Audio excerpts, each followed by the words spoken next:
Mapagpalang araw mga ka-trippers. Nandito po kami ngayon sa Paniki Night Market 2025. Inibita po namin kayo na pumunta po sana dito.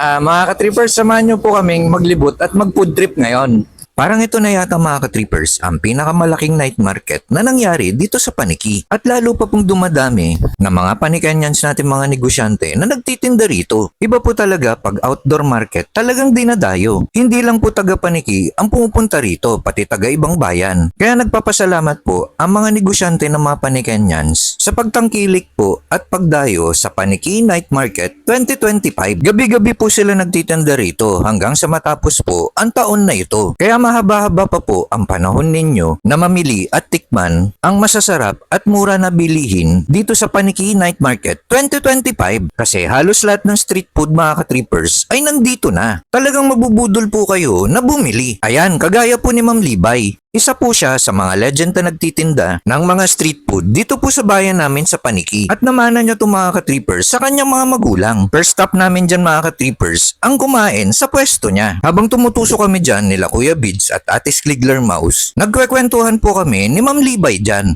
na sana mga ka-trippers ay wag umulan na para makatinda pa po ang mga negosyante na nagpwesto dito sa Paniki Night Market. Kasi ang mga oras na yung mga ka-trippers ay padagsa at parami na po ang mga tao. Ayan mga ka-trippers, box office na po ang mga namimili dyan. Kaya pag pumunta po kayo dito sa Paniki Night Market, hindi pwedeng hindi ka mabubudol. Lalo na po yung trending at viral na tiramisu nila Ma'am Jen na laging sold out po gabi-gabi. Kaya ano pa pong hinihintay nyo? Kaya sa mga hindi pa po nakakatikim, puntahan nyo na lang po ang MJ's Foodies Craving Corner. Yung po yung pangalan ng booth nila, sa bungad lang po yan mga ka-trippers. Napaka mouth-watering po talaga ng tinda nilang tiramisu. Check nyo na lang po yung lugar nila. Nauuhaw kami dyan mga ka-trippers kaya bumili muna kami ng pampalamig na inumin. Shoutout po pala kay Ma'am, napakabait niya kaya pasyalan nyo na lang po yung booth nila. Bukod sa mura po, masarap pa po yung tinitinda niya. Susunod dyan mga ka-trippers, dahil nag-crave po kami ng shawarma, pumunta po kami sa booth ng Five Brothers Shawarma at sinalubong po kami ni Ma'am Isay. Napakabait niyo po Ma'am, shoutout po sa inyo at sa buong mababait na pamilya ng Melchor. Ang Five Brothers Shawarma po ay legend na bilihan ng shawarma dito sa Paniki. Mas masarap pa po to sa mga branded na shawarma. Susunod po dyan mga ka-trippers ay yung booth po ni Ma'am Lani. Kung hanap niyo po burger, hotdog at okoy, sa booth po ni Ma'am Lani mahahanap at mabibili yun. Shoutout po pala sa legendary na si Kuya David.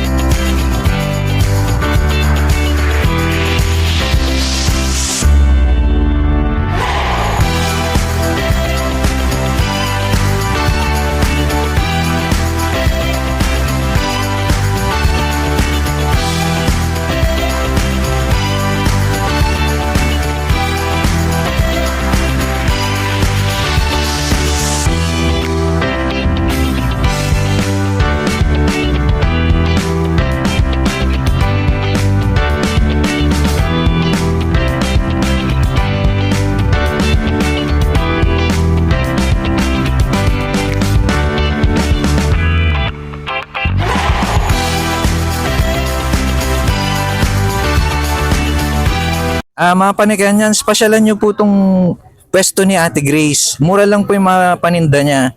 Ate Grace, ikaw po, imbitahan mo yun.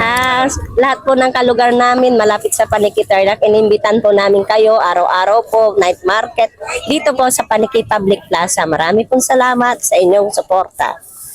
Hello mga taga-Panikinyan. May basar po kami ngayon sa night market. Visit po kayo dito, marami pong bargain.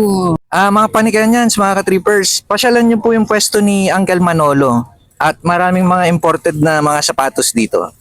Kung hanap nyo po mga ka-trippers ay mga branded na mga damit at sapatos, dito nyo lang po yung makikita kay Uncle Manolo, Ukay-Ukay Shop. Sa bungad na booth lang po yun, katapat ng munisipyo. Binalikan na po namin dyan yung pina-take out namin pagkain. Shoutout po pala sa booth ng Drew Food Hub, sa may bungad lang po yun. Sobrang mag-i-enjoy po kayo sa Paniki Night Market 2025. Kaya ini-invite ko po kayo na pumasyal din dito. Kaya sa vlog po namin, kay mga taga-Paniki, ang bida. Salamat po sa panonood mga ka-trippers. Shoutout po pala kay Ma'am Cora.